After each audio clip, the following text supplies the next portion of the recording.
Yeah, I seen an even funnier one yesterday saying he wants to make me piss me pants. That one made me laugh because he done it to someone in his first ever fight. But that's our job, you know what I mean? But we're in here to hurt each other, you know what I mean? We're not having a pillow fight, we're having a fight. And I know I'm going to hurt him, and I know I am. So if he wants to try and hurt me, he can. That's what we're here for. That's the name of the game. He won't be physically the same after this fight. I will. I'll be exactly the same. I'm going to put a beat down on him like he's never received. And I can promise you that. But it was just another fight to me. When a contract with a name on gets sent to me, I sign it. I don't turn down no fight. I step up and I fight the person whose name's on the contract.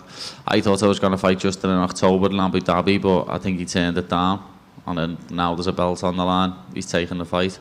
So it's nice to actually fight someone that I thought I was going to fight a while back. Paddy has said from day one of coming into the UFC, Scousers can't get knocked out. How much are you looking forward to proving that wrong? Yeah, you don't have to be a doctor to know that if you have a brain, you can get shut off if I just shake it. And so I'll show him, if I could shake his head and make his brain touch his skull, he's going to go to sleep.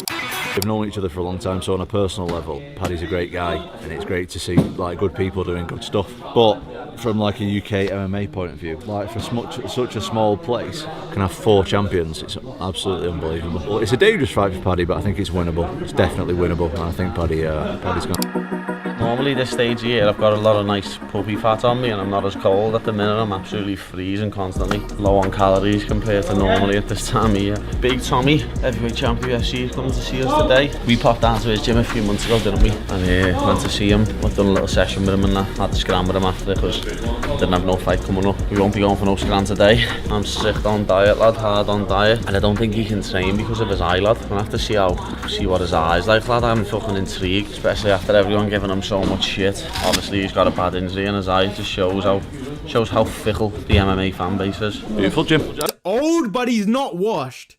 Like he's 37, but he's not moving like Michael Chandler. He's not holding the ball on the shoulder, doing the fucking PG-13 fucking washed animation. He's not washed. He's not washed, bruv. You know what I mean? He has not shown this crazy drop off in his skill set. He's 4-1 in his last 5. If we're talking about the guys that he's fought. He has great striking, obviously better than Paddy Pimblett in the boxing.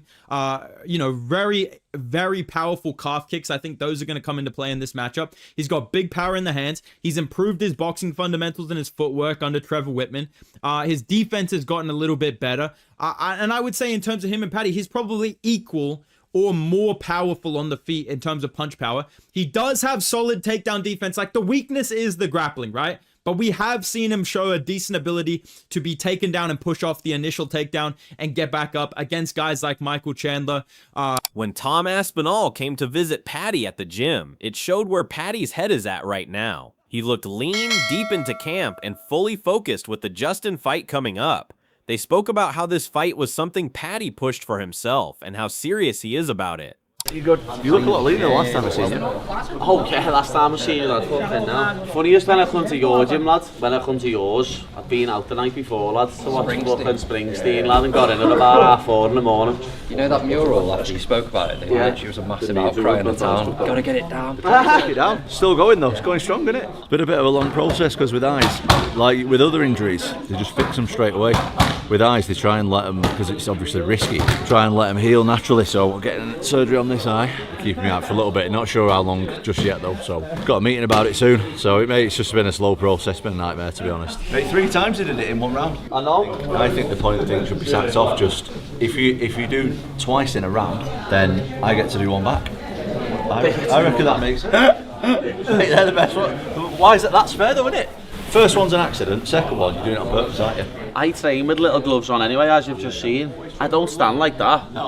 Tom didn't hold back when discussing the upcoming fight and made a point to praise his friend. Tom made it clear that it's a bit of a risk, but something definitely doable. As far as the point of view of MMA in the UK is concerned, they both considered it a chance, which has more significance than just a victory at stake. Paddy was clearly inspired by knowing that a person like Tom believed in what he was creating. We've known each other for a long time, so on a personal level, Paddy's a great guy, and it's great to see like good people doing good stuff. But from like a UK MMA point of view, like for such a small place, can have 4 champions. It's absolutely unbelievable. Well, it's a dangerous fight for Paddy, but I think it's winnable. It's definitely winnable, and I think Paddy's going. Paddy and Tom didn't forget about Arman, but it's clear right away they're not impressed by all the hype surrounding Arman. One of the most interesting things for Paddy to talk about was Arman's style of operating within the division. Arman, per Paddy's assessment, shies away from tough routes to get to where he's going, and prefers to wait for everything to come into place for him to make his move. This includes backing out of one fight and declining to take part in another tough match, but then deciding to take part in one more favorable to him. Paddy did admit Arman can wrestle, however. He clearly stated that wrestling is one thing, while wrestling a man down on the ground is a different matter altogether. Paddy does not believe that he is fighting a man like Arman in a contest where he will need leverage. Paddy believes that if this is a contest that will lead to a real struggle for a win, he is confident that he can take Arman to town.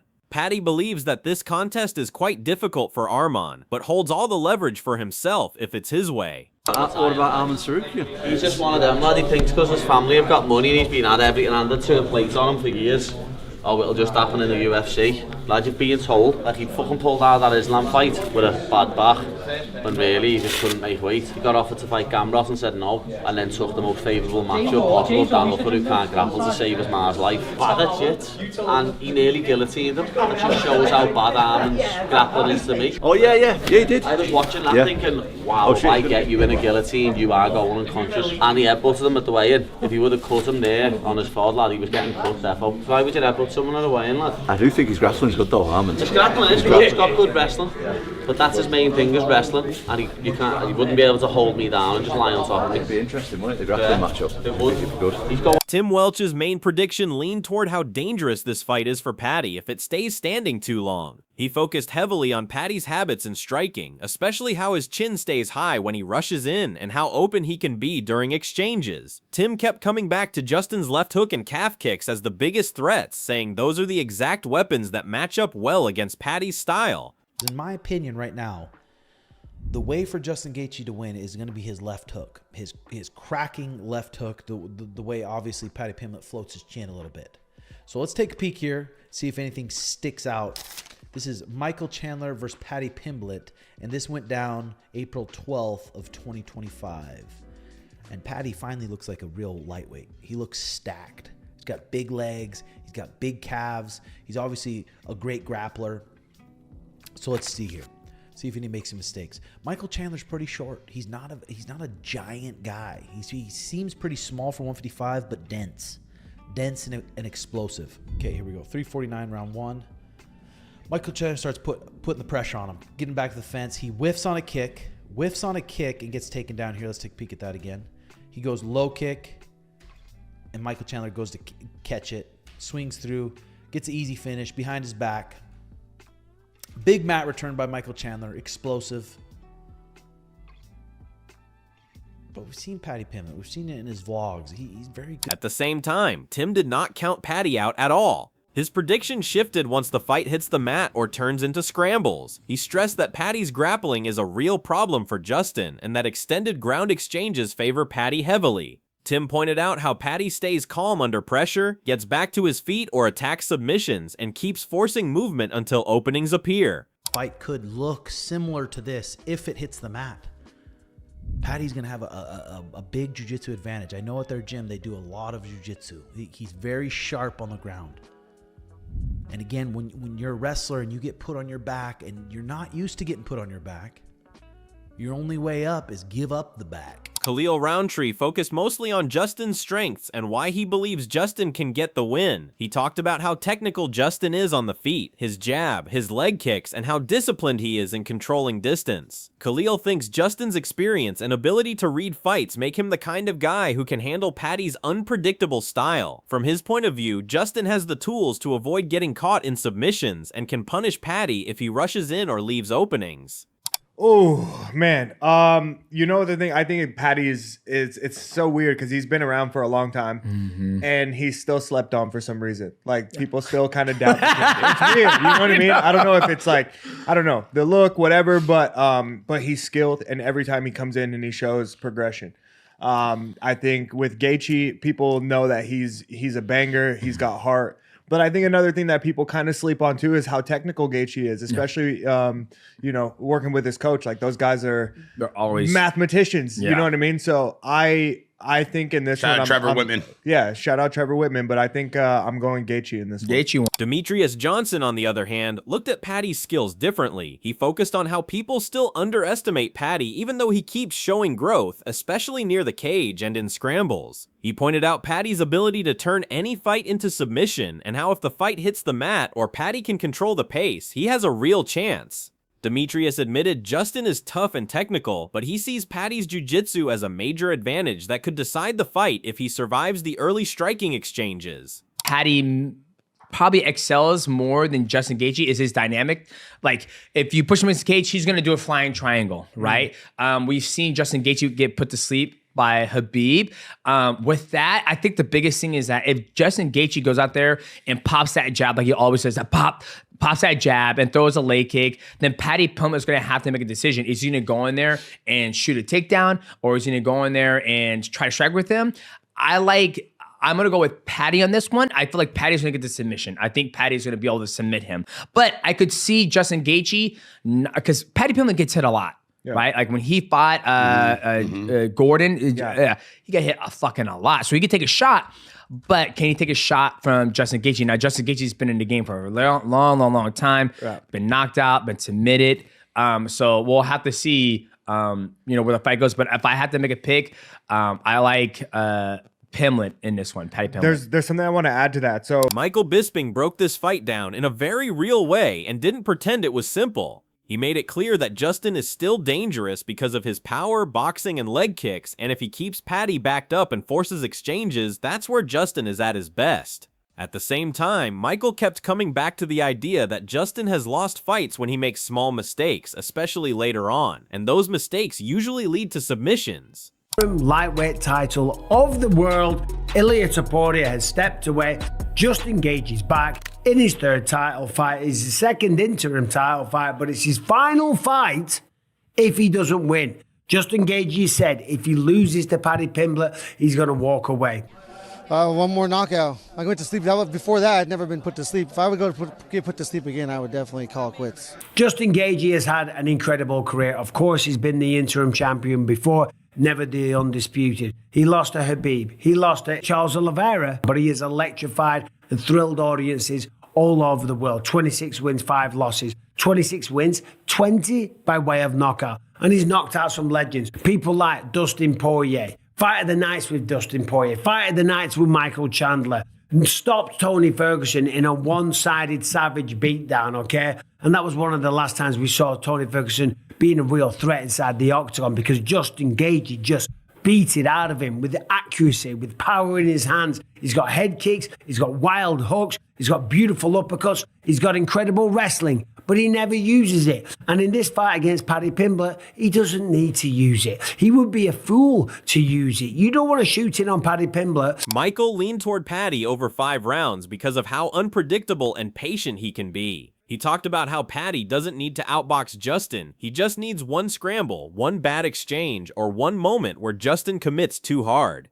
He also mentioned Justin talking about retirement if he loses, and how that adds pressure, even if Justin is still motivated. Michael feels Paddy's movement, range, and calm under pressure could eventually force an opening, especially as the fight goes long. Dangerous matchup for Paddy Pimblett, but I also think it's one he can win. I think over 5 rounds, Justin Gaethje might make a mistake. He does have more experience, but he has maybe slowed down a bit. The fact that he says that this is going to be his last fight if he loses, that's never good to hear. I'm not saying that he's got one foot out the door, and I'm not saying that he's not motivated, because anytime you say, I'm not fighting again after this one if I lose, well, then you make sure that you go the extra mile and leave no stone unturned, and you leave no excuses. You push yourself in training camp. So I think it's going to be the best version of Justin Gaethje, and that makes it even more dangerous for Paddy Pimblett.